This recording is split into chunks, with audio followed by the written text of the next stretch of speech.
Hello guys, good morning. Welcome back to FOMA Educational Hub. This is our last lecture of this chapter and we will discuss about the leakage current and current gain for common collector configuration. ठीक है, तो उभयनिष्ठ संग्राहक अभिविन्यास पढ़ रहे थे हम लोग और उभयनिष्ठ संग्राहक अभिविन्यास में हमने काफ़ी सारी चीज़ें डिस्कस कर ली थी। मतलब सर्किट बना लिए थे, इनपुट कौन होता है उसमें, आउटपुट कौन होता है वो डिस्कस कर लिया था। अब उसके इनपुट कैरेक्टरिस्टिक्स और आउटपुट कैरेक्टरिस्टिक्स को थोड़ा सा मैं बता देता हूँ, केवल डायग्राम्स बताऊँगा, थ्योरी नहीं लिखवाऊँगा मैं, आप खुद लिख सकते हो उसके अंदर, वो सेम थ्योरी लिखनी है। बाकी उसके बाद में लीकेज करंट और क्षरण धारा और क्या बोलते हैं उसको, धारा लाभ, करंट गेन, उसको डिस्कस करेंगे। ठीक है, तो आओ भैया, सबसे पहले हम लोग निवेशी अभिलाक्षणिक इनपुट कैरेक्टरिस्टिक्स पे फोकस करते हैं। निवेशी अभिलाक्षणिक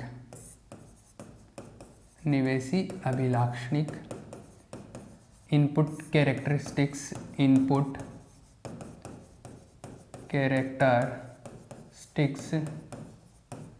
और इनपुट कैरेक्टरिस्टिक्स जो है वो क्या है, देखो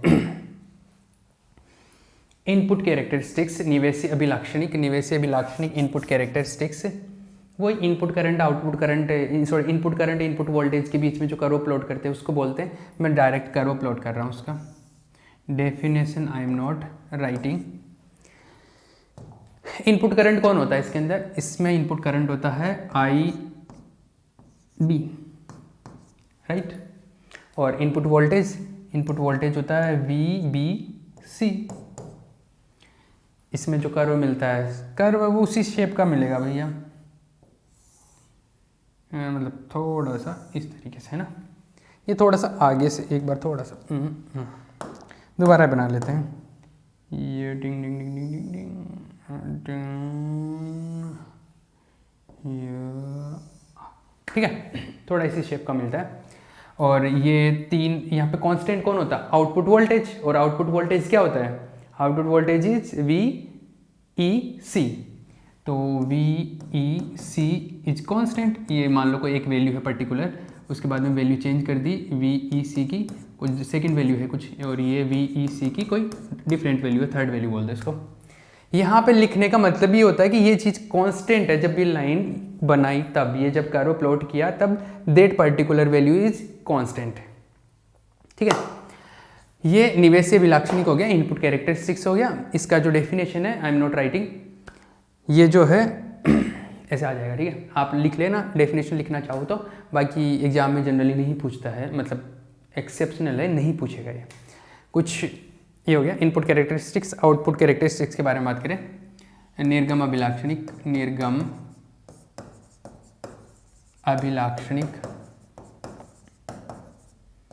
आउटपुट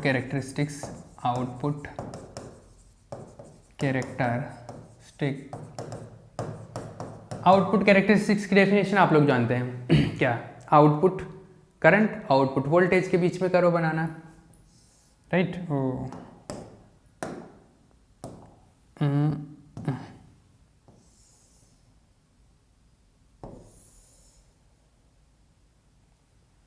ठीक है, और लाइनें कैसे बनेगी, अब देखो इसमें थोड़ा सा चेंज होता है, मतलब बनता वैसा है लेकिन इसमें क्या, ये ऐसे बनते हैं थोड़ा, क्योंकि इसमें एम्पलीफिकेशन ज़्यादा होता है, करंट गेन काफ़ी ज़्यादा होता है। पहले जो बन रहा था, पहले में कॉमन बेस वाले में तो बिल्कुल थोड़ा ऐसा ही बन रहा था, ऐसा है ना, फिर कॉमन एमीटर वाले में थोड़ा सा ये तिरछी जाने लग गई थी, ऐसे लाइनें ऐसे थोड़ी तिरछी, और अब और भी ज़्यादा तिरछी है ना, ये ऐसे होता है इसके अंदर। इसका मतलब है कि करंट बढ़ के मिलता है, करंट एम्पलीफाई होकर मिलता है, करंट में काफ़ी ज़्यादा वृद्धि होती है। इधर कौन आएगा, output current is V E I E sorry, और इसमें we E C output voltage. Constant क्या रहना है, इनपुट करंट, और इनपुट करंट क्या है, आई बी। तो आई बी इज इक्वल टू 0 कर लो इसको आई बी को कोई डिफरेंट वैल्यू रख लो, मान लो ये आई बी 1 है, ये आई बी 2 है, दिस इज आई बी का कोई और वैल्यू है, थर्ड वैल्यू है, राइट। ये हो गया, वही इधर एक ये बीच वाला पार्ट, इधर वाला पार्ट, सेम वही चीज़ें, 3 पार्ट होते हैं इसमें, सेचुरेशन, एक्टिव और कट ऑफ। ये अंतक क्षेत्र है, ये अपना सक्रिय क्षेत्र है, और ये संतृप्त क्षेत्र है। ठीक है, ये 3 पार्ट है, इसको वैसे ही डिस्कस करेंगे। मैं इसके बारे में ज़्यादा बात नहीं करूँगा क्योंकि आप लोग अब मेरे से ज़्यादा जानते हो इसके बारे में। तो ठीक है, ये अंतक क्षेत्र है, ये अंतक क्षेत्र है। This is cut off region, this is active region, active सक्रिय, और इधर कौन आएगा, इधर वाला संतृप्त क्षेत्र, इसको बोलते हैं सैचुरेशन रीजन। ठीक है, ये हो गया निर्गम अभिलाक्षणिक। अब इसके बाद में क्या करें, इसके बाद में वही क्या, करंट गेन है ना, धारा लाभ, ये इंपॉर्टेंट है इधर, मतलब जो काम की बात है। अभी तक तो हमने कुछ पढ़ा ही नहीं इसके अंदर, वैसे देखा जाए तो करंट गेन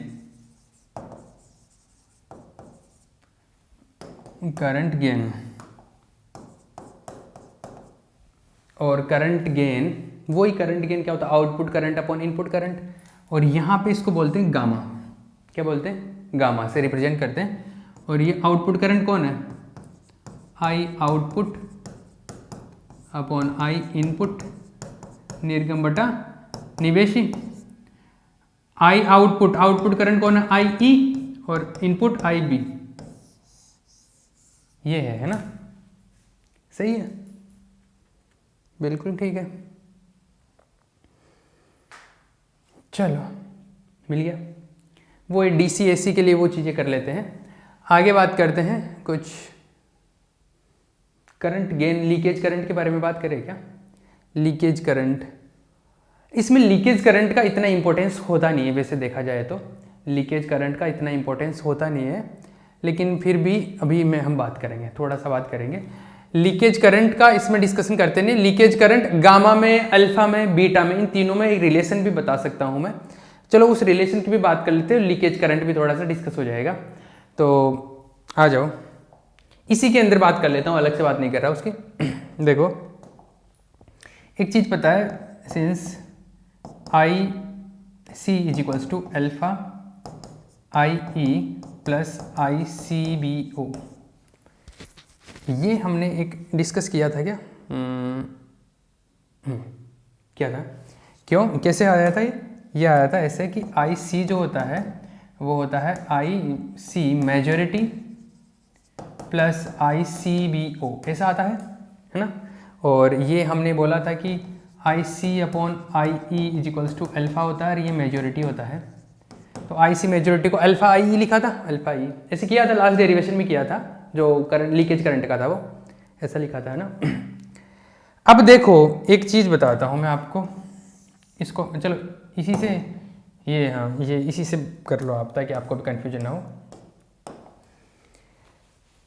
एक और चीज़ होती है, इसको इक्वेशन नंबर 1 कर देता हूँ। एक चीज़ होती है आई सी, इसको 1 करता हूँ, इसको 2 करता हूँ, इसको यूज कर लेंगे अभी। I E is equals to I C plus I B होता है ना, इक्वेशन नंबर 3, ये तो पता ही है ना।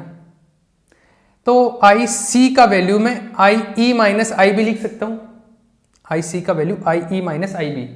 तो फ्रॉम 2 and 3, फ्रॉम 3 and 2, देखो आई सी का वैल्यू में लिखा I E minus I B equal to alpha I E plus I C B O. इसमें देखो इस आई ई को इधर ले जाता हूँ, आई बी को उधर ले जाता हूँ, तो आई ई को इधर ले आया मैं, तो अल्फा आई ई माइनस का हो गया और ये हो गया आई बी पॉजिटिव इधर, और ये this is plus I C B O. I E common ले लिया, 1 minus alpha is equal to I B plus I C B O. ठीक है, जिसने नहीं कॉपी किया यहाँ पे पॉज करके कॉपी कर लेना। आगे देखो भैया, आई ई को मैं इधर रख लिया, 1 माइनस अल्फा को इधर डिवाइड में ले जाओ, अपॉन में ले गए तो 1 minus alpha plus 1 upon C B O 1 minus alpha. अभी 1 अपॉन 1 माइनस अल्फा को 1 प्लस बीटा शो किया था ना लास्ट डेरिवेशन में, लास्ट लेक्चर में, मतलब सिंस 1 प्लस बीटा क्या होता है, 1/1 माइनस अल्फा होता है। तो ये वाला वैल्यू यहाँ पे पुट करो तो मैं बीटा के टर्म्स में ले आया इसको, तो बीटा आई बी प्लस ये हो गया 1 प्लस बीटा आएगा, this is 1 plus beta I B plus 1 plus beta I C B ओ।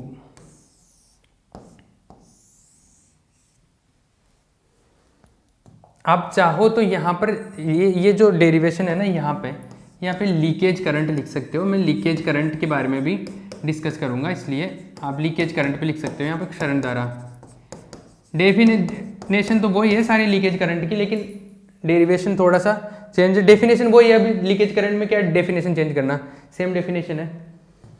बाकी ये देखो, ये जो चीज़ मैं बता रहा हूँ ये क्या आया है,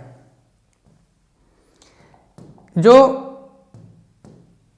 कॉमन कलेक्टर होता है, कॉमन कलेक्टर में आउटपुट करंट कौन होता है, उन दोनों में तो आउटपुट करंट था आईसी, तो लास्ट में हम यहाँ पे आईसी के टर्म्स में लेके आते थे, है ना। यहाँ पे आउटपुट करंट कौन है, आई, इसलिए ये आई के टर्म्स में लेके आए हैं हम इसको।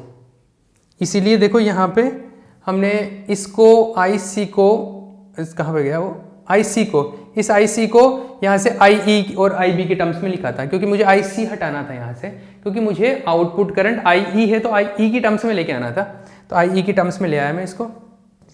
अब देखो ये जो है वैसे I is equals to 1 plus beta I B, ये वाला जो टर्म है इसको लिखते हैं आई लीकेज करंट है, ये है लीकेज करंट ये टर्म, और आई कौन से कंडीशन में, आई इसको बोलते हैं सी ओ, ये सी किसको पता है, कॉमन कलेक्टर के टाइम पे, तो ये है आई सी ओ कौन है, 1 plus beta I C B O.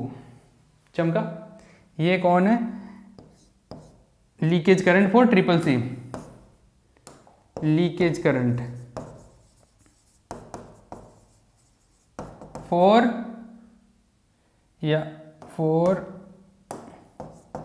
Common collector configuration, ठीक है। ये कॉमन कलेक्टर कॉन्फ़िगरेशन के लिए क्षरण धारा, चमका, ये इसके लिए क्षरण धारा है। ये मिल गया अपने को, क्लियर। आगे देखो, ये इतना तो ठीक है जो भी मिला अपने को। अब इसके बाद में अल्फा बीटा गामा में रिलेशन चेक करना है ना, रिलेशन भी बना लेते हैं। देखो इसमें एक चीज ये बोली जाती है कि जो ICBO होता है इसका वैल्यू IB के कंपैरिजन में काफी कम होता है, ऐसे बोला गया है यहाँ पे, क्या कि IB है उसके कंपैरिजन में ICBO काफी कम होता है, ICBO काफी कम होता है। तो देखो इस टर्म को मैं एक बार हटा देता हूँ, इसको कुछ इक्वेशन नंबर A लिख देता हूँ। तो फ्रॉम ए से देखो, ए में ये कंडीशन लगाई तो IB काफी ज्यादा, ICBO काफी कम है, तो इसको हटाओ एक बार। इसको हटाया तो IE क्या बना, IE बना 1 प्लस बीटा IB, और ये हुआ IE upon IB is equals to 1 plus beta, ठीक है। और इक्वेशन नंबर 1 क्या था, देखो equation number 1, IE upon IB क्या होता है, गामा, IE अपॉन IB, तो IE अपॉन IB क्या हो गया, गामा, ये क्या है गामा, तो ये हो गया 1 प्लस बीटा। तो गामा और बीटा में रिलेशन आ गया ना ये, और अल्फा का पता ही है, अल्फा सबसे कम होता है, उससे ज्यादा बीटा होता है, उससे ज्यादा गामा। तो अतः यहाँ से यहाँ पे पॉज करके छाप लेना, और फिर मैं एक रिलेशन बताता हूँ। हेंस गामा जो होता है वो सबसे ज्यादा होता है, उससे कम होता है बीटा, और उससे कम होता है अल्फा, अल्फा सबसे कम होता है, ठीक है ना। ये कॉमन बेस के टाइम पर धारा लाभ है, करंट गेन है, ये कॉमन एमिटर के टाइम पे और ये कॉमन कलेक्टर के टाइम पे, ठीक है। ये करंट गेन है अपने पास में, धारा लाभ है, तीनों अलग अलग टाइम पे। चमका, अरे ठीक है ना। ये तीनों मिल गए अपने को और अपना सब कुछ क्लियर हो गया। ये लास्ट का था अपना, जिसने नहीं छापा है कॉपी कर लेना और आपका ये लेक्चर कंप्लीट हो गया, ये चैप्टर भी कंप्लीट हो गया। इस पे चाहो तो आप कुछ एक आधा न्यूमेरिकल करवाऊँ क्या? टाइम तो है अपने पास में। देखो एक और चीज़ बता देता हूँ, इस पे एक आधा न्यूमेरिकल भी करवा दूंगा अभी। हाँ, ये जो है क्या बोलते हैं उसको, क्षरण धारा है ना, क्षरण धारा, लीकेज करंट। इसको लीकेज करंट को सेचुरेशन करंट भी बोलते हैं। क्या बोलते हैं? सेचुरेशन करंट, संतृप्त धारा भी बोलते हैं इसको। तो न्यूमेरिकल में कई बार आ जाए तो इस पर लेकर कन्फ्यूजन नहीं होना चाहिए। Saturation current,